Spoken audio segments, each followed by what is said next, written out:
Great. Are we ready to be on the record in the courtroom, Presqu'île? Yes, I Yes, we believe have. my co-counsel is logging on right now, Gabby Barber. She was at the hearing with me, so I believe she's coming on right now. Okay, great. But otherwise, yes, I'm ready, Your Honor. And Judge Gothier, I am ready in Presqu'île. Okay, great. Okay, and here's Ms. Barber. And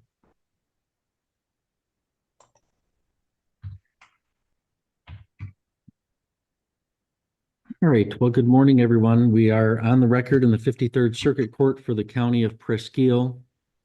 We are providing public access both in the district courtroom in Presqu'île County and also online via live stream. I'm appearing from the Sheboygan Circuit Courtroom by video, as is Mr. Mason appearing by video from the Department of Corrections. Mr. Mason, can you hear me, sir? Yes, sir. All right, let me know if you need a breakout room with your attorneys at any time.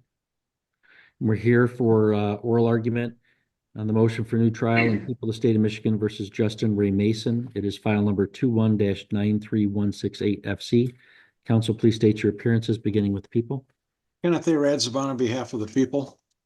Angeles Manassas from the State Appellate Defender Office on behalf of Mr. Mason.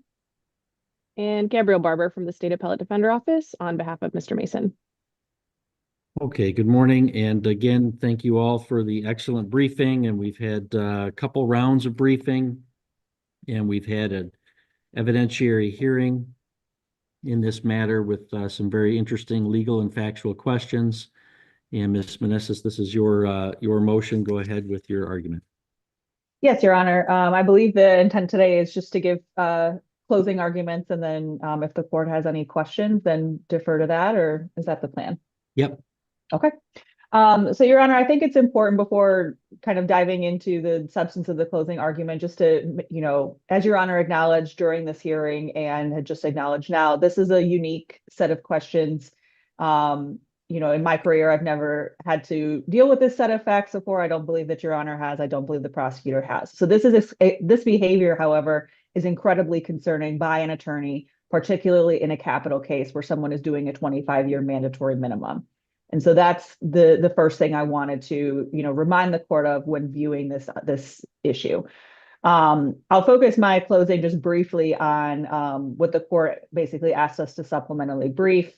First, that on the question where there really is no binding Michigan case law, and we've had to look to circuit case law, whether the stage of trial for which Mr. Wisely was absent, those jury questions and deliberations were a functional stage or critical stage of the case and of trial, and whether this constitutes a chronic violation because due to his intoxication, he was grossly impaired and therefore functionally absent during this time.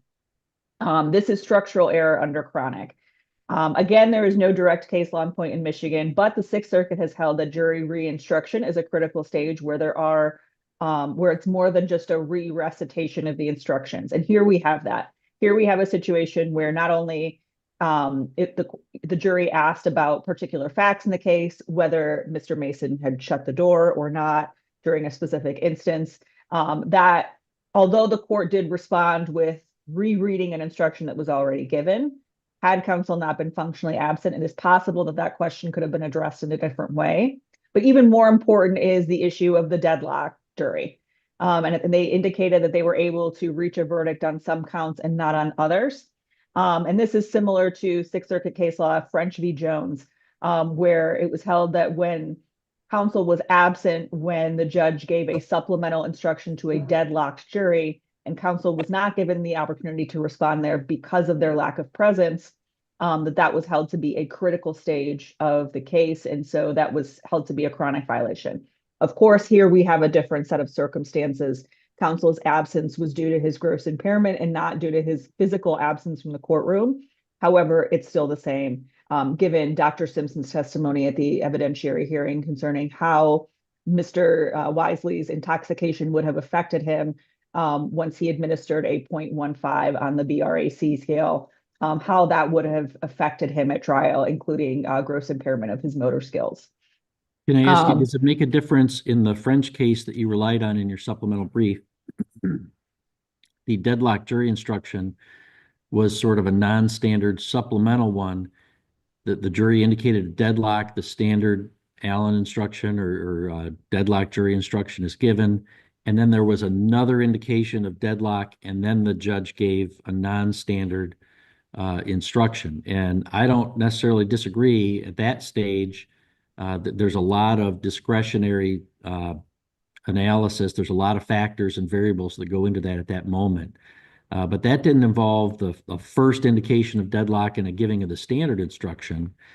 So would giving the standard deadlock instruction constitute a critical stage in your judgment, and why?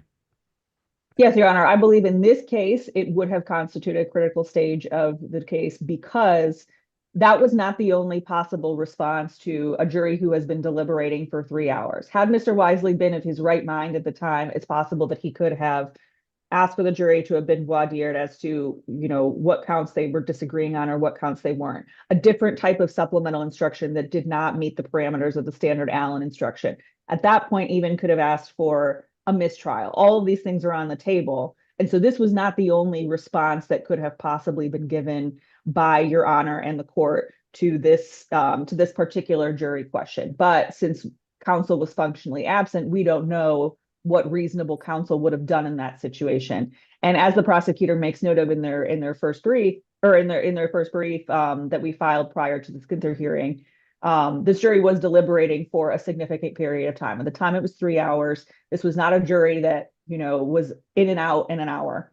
And so it's clear that they put a decent amount of thought into these very serious charges. And so there was other possible recourse for this particular question. And so, yes, in this case, I do believe it was a critical stage. So can I ask you a different way as I'm thinking about this as well? Under the old People v. France case about a judge's ex parte communications with a jury, housekeeping matters are fine. That happens a lot. Administrative communications are less are looked upon, a little less favorably, but there's no presumption of prejudice. And substantive communications, totally ex parte between the court and a deliberating jury, there's a presumption of prejudice, but it can be overcome. And giving like a deadlocked instruction is considered an administrative communication, not a substantive communication. So if this court had not even asked to have counsel back, I mean, that's not my practice. I think I take a dim view of that. But if that had been what I'd done, and wouldn't we be analyzing this under People v. France? And why would there be any prejudice to Mr. Wisely if I'd given these standard jury instructions to the jury's questions without even asking Mr. Radzabon or Mr. Wisely to come back into the courtroom? Would that have resulted in a new trial, and why? Your Honor, that would have been concerning potentially for other reasons, because when you're dealing with a jury who is deadlocked, that is a point where the parties are welcome back to say, okay, how do we address this? Do the parties, obviously it's going to be the court's ultimate decision as to what instruction to give, but that's more than an administrative matter. That is a jury that's potentially deadlocked and can no longer deliberate further, or simply needs the Allen instruction to have that guidance to continue deliberating, or whatever the case may be. And so that's a substantive point in the case. And again, although we don't have binding case law directly on point with this fact scenario, we do have circuit binding case law that says that particular stage, as long as it's not a mere re-instruction of the jury. For example, in Hudson v. Jones, I believe is the case where it was just a mere rereading, of the aiding and abetting instruction. And that was held to just be a very perfunctory administrative type thing. The parties did not need to agree on what that instruction was. It had already been given and agreed to. And so here we have a different situation. Okay, thank you. You can continue. Second, Your Honor, I'll move to the second issue here, which is that the instance Hang on a second. Hold up. We seem to have lost the 89th District Courtroom. Oh. So we'd be talking to each other, but not making a record. That's not ideal, Your Honor. Oh, there we go. All right, hang on. Are we back in the district courtroom? I'm sorry. Yes, we are back. So What we had a disconnect. Did you miss anything? Just briefly, it was Miss Meneses was speaking about agree to what the instruction was. Okay, if you want to kind of finish up your last thought, Ms. Meneses, and then continue thereafter. Yes, simply this was, distinguishable from an administrative matter. This was not a cursory rereading of instructions that the parties had already agreed to, which is what the court held in Hudson v. Jones was not a critical stage. This was beyond that because here we're dealing with a deadlock jury, which French v. Jones made note of was a critical stage, given that the jury could either be hung or may need to continue deliberating. Okay, thank you. You can continue your argument. Yes. As to the second issue, when Mr. Wisely elicited an instance of bestiality by my client or alleged bestiality by my client from the complaining witness, this was a violation of Strickland. It is ineffective assistance of counsel, and it was prejudicial to Mr. Mason, and thus a new trial is warranted. There was no reasonable strategy for this. As Your Honor put it, this was not such an obviously fantastical story. Like something happened in a spaceship, I believe is the example Your Honor used at the Ginther hearing, that this could have been considered reasonable strategy. This was something that is entirely plausible. Animal abuse is an instance of something that happens many times. It happens with a lot of people. And so it's a real crime. And so it's not something that's so obviously fantastical that it can't be believed by a jury. And Mr. Wisely did not consider the very strong possibility that the jury would hear that testimony and not only believe it, but hold it against Mr. Mason. But can I ask you, even if and I think it's clear from my comments at the last hearing that I tend to agree with you that that was not reasonable, a reasonable strategy for Mr. Wisely to pursue. But in that, we're looking at the Strickland standard and the prejudice and the effect on the verdict.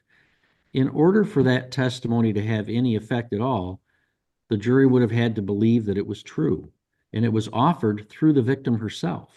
So in order for the jury to believe the bestiality claim, the jury had to believe the victim who testified about the sexual abuse. So how can this result in the prejudice to Mr. Mason that would, under Strickland, say there'd have to be a reasonable probability of a different result? So as Your Honor instructed the jury, they were able to believe some, none, or all of the complainant's testimony. And it is unclear here. Obviously, we cannot parse directly whether the jury chose to believe the complainant's testimony in the totality or whether it was maybe on the fence as to whether or not it believed believed her as to the allegations in the instant case. But certainly hearing about a different type of abuse than was alleged in this case, this was abuse against an animal, would certainly sway a jury because as due to the case law and the secondary sources that we cited in our brief, it shows that animal abuse does tend to paint an individual as a bad guy, someone who is more likely to have committed different kinds of offenses, let alone sex offenses. So it is even more dangerous in an instance where there is a sex crime alleged against a child. And here we have an instance of abuse alleged about an animal, especially one that is a household pet.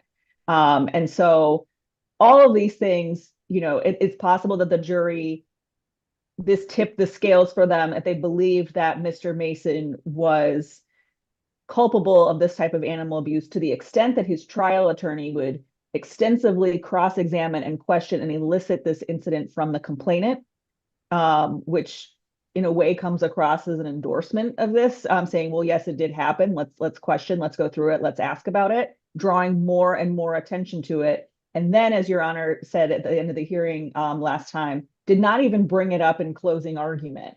And so it wasn't even relevant at all to the case. All of these things make this particularly prejudicial to Mr. Mason and warrant a new trial.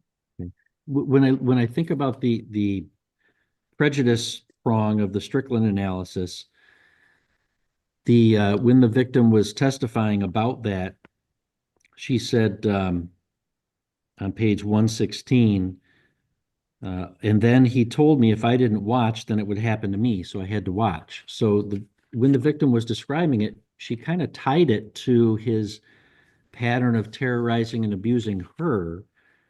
So although certainly if the prosecutor had tried to bring this in, I wouldn't have let that happen. But once the defense attorney is getting it in, when I'm thinking about the effect of the prejudice, the way that it came in through the victim doesn't entirely lack probative value, does it? I mean, because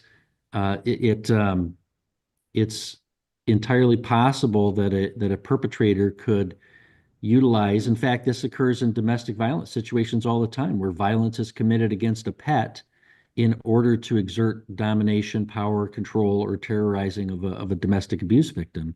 And in the same manner, to terrorize or exert power, dominion, or control over a sexual abuse victim committing sexual violence against an animal and saying, you must watch this or I'm going to do this to you. So it does have some probative value as well. Not so much, I'm not saying that it would pass a 403 admissibility standard. I'm not saying that. But when I'm looking at the effect on a verdict under a Strickland prejudice standard, should that have any bearing in the analysis? No, Your Honor. And that does go, somewhat to the 403 issue that you just mentioned, but that's incredibly important here. That sliver of probative value, if any, is substantially outweighed by prejudicial effect here. And so all of the things, including the intense description of the emotional effect that this had on not only the complainant, but the dog, that went in extensive detail during trial. All of those things make this substantially more prejudicial than probative. And so it's more than enough to overcome that possible sliver of probative value. Okay, thank you. Is there anything else you want me to know about your argument? No, Your Honor.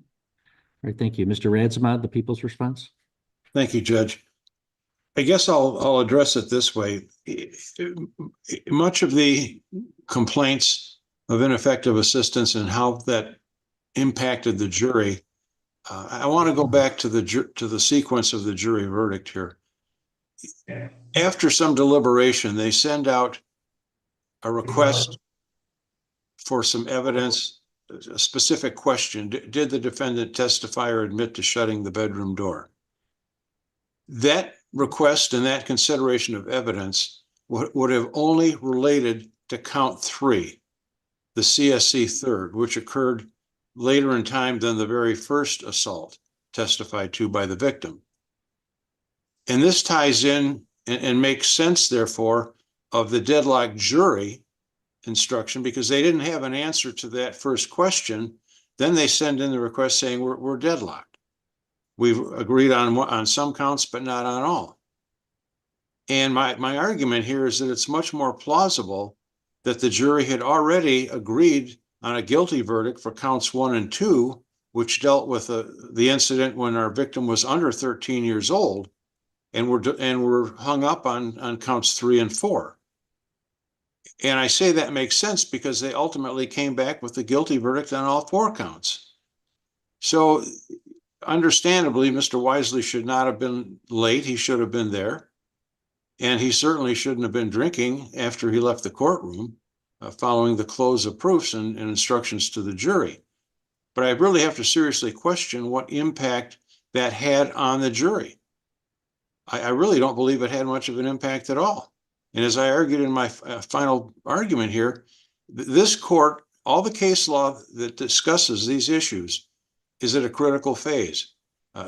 Is it a chronic violation? All of those cases stress that the whole record has to be viewed in addressing these and addressing whether there was ineffective assistance of counsel. The whole record, going back to the very start of the trial. And viewed in that light, I guess it's our contention that the impact on the jury was minimal, if at all.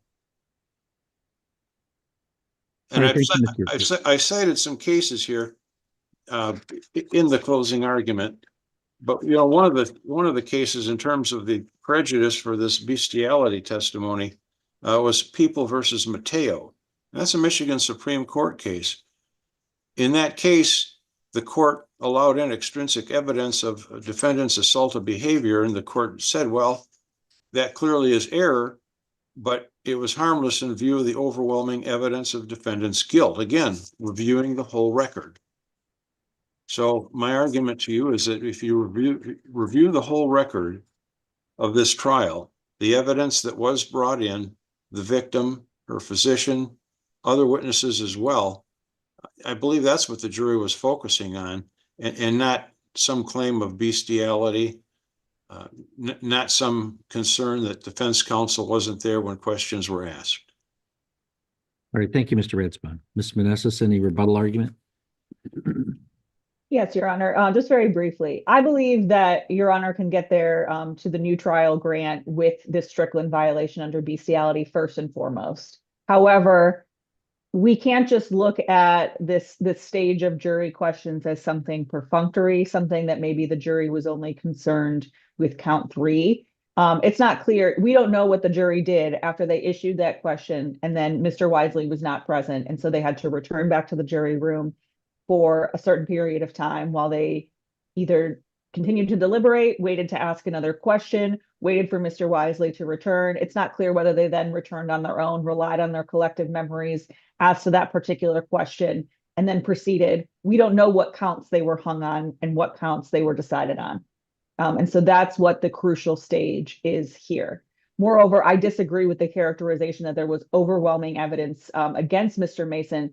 This was a one-to-one credibility contest. We have no witnesses to the alleged incidents that happened here. We have what Mr. Mason is saying, and we have the complainant's version of events.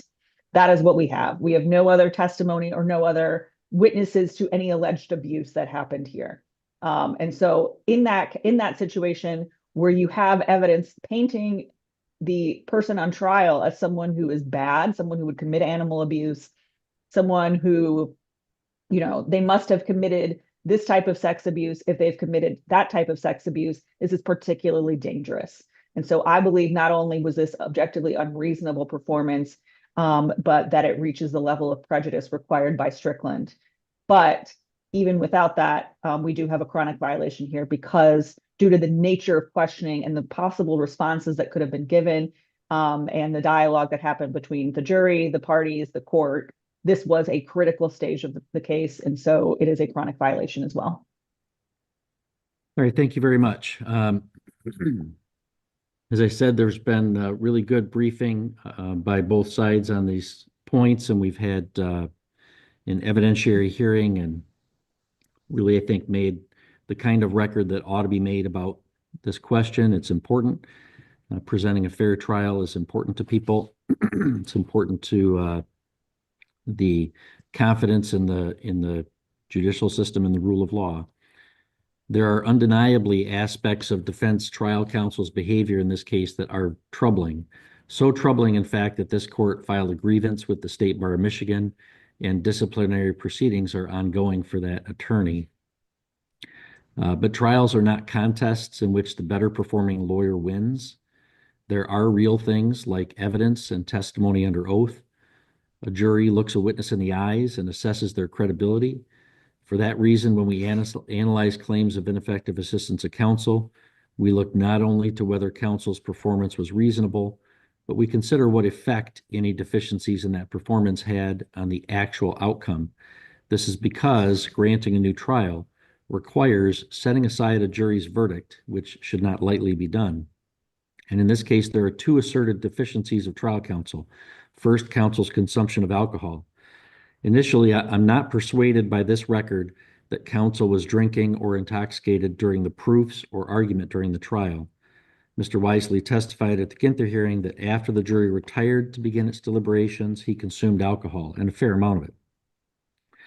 This is consistent with the court's observations of a change in Mr. Wisely's demeanor when he returned, and it is not contradicted by the testimony of the defense expert at the Ginther hearing, who acknowledged that a bolus or large consumption of alcohol in a short amount of time could have resulted in Mr. Wisely's PBT reading when booked into the jail after the verdict was returned.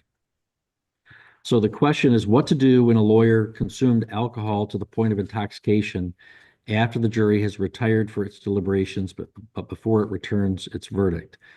I mean, I share defense appellate counsel's concern about that. I mean, frankly, I think the prosecutor probably is concerned about that as well, and the court certainly was. That's troubling behavior, and Mr. Wisely will have to answer for that behavior.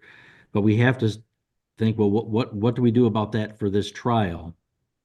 Under the Strickland v. Washington standard, we look to the prejudice, if any, to the outcome. And here, under that standard, the jury was completely unaware of any alcohol consumption. Mr. Wisely made no argument or statements in front of the jury after he consumed alcohol. The only thing that happened was that the jury submitted 2 questions, each of which the court answered by reading standard jury instructions. Had Mr. Wisely not consumed a single drop of alcohol, precisely the same instructions would have been given in response to the jury's questions. Therefore, I'm convinced on this record that his alcohol consumption and intoxication had 0 effect on the outcome of the verdict. So under the Strickland standard, the first allegation of ineffectiveness, I think, would not warrant a new trial. Defendant argues that we should instead assess the issue under the U.S. v. Chronic standard, which says that the complete absence of counsel at a critical stage requires reversal without regard to the prejudicial effect. First, was counsel effectively completely absent? This is unclear as there's no binding authority on this point. Here he was in fact present, and the issues to be addressed were rather straightforward. The jury submitted 2 questions. The appropriate response was pretty clearly dictated by the standard jury instructions. This wasn't a situation, for example, where counsel had to make nuanced decisions about how best to cross-examine a witness or what argument to present to a jury. So I'm not entirely sure that his alcohol consumption rendered him completely absent given the situation, although by no means am I endorsing that behavior. But in any event, even assuming that a chronic situation applies here, the court's giving 2 standard jury instructions in response to the jury's questions, I do not believe was a critical stage. The receipt of the verdict itself, I think, is not a critical stage for purposes of ineffective assistance of counsel analysis. That goes back to People v. Williams for 47 Mishap 392 in 1972. And answering straightforward questions with standard jury instructions is also not a critical stage, even under the Sixth Circuit precedent relied on by defendant. In French, for example, the court gave a non-standard supplemental instruction to a deadlocked jury after the standard deadlocked instruction had previously been given. That's not what happened here, where the court only gave the standard instruction. Another way to analyze this issue would be this. Sometimes courts respond to jury questions without even consulting with the attorneys. This is not a recommended practice, but it sometimes happens. And then on appeal, the question is whether that requires reversal.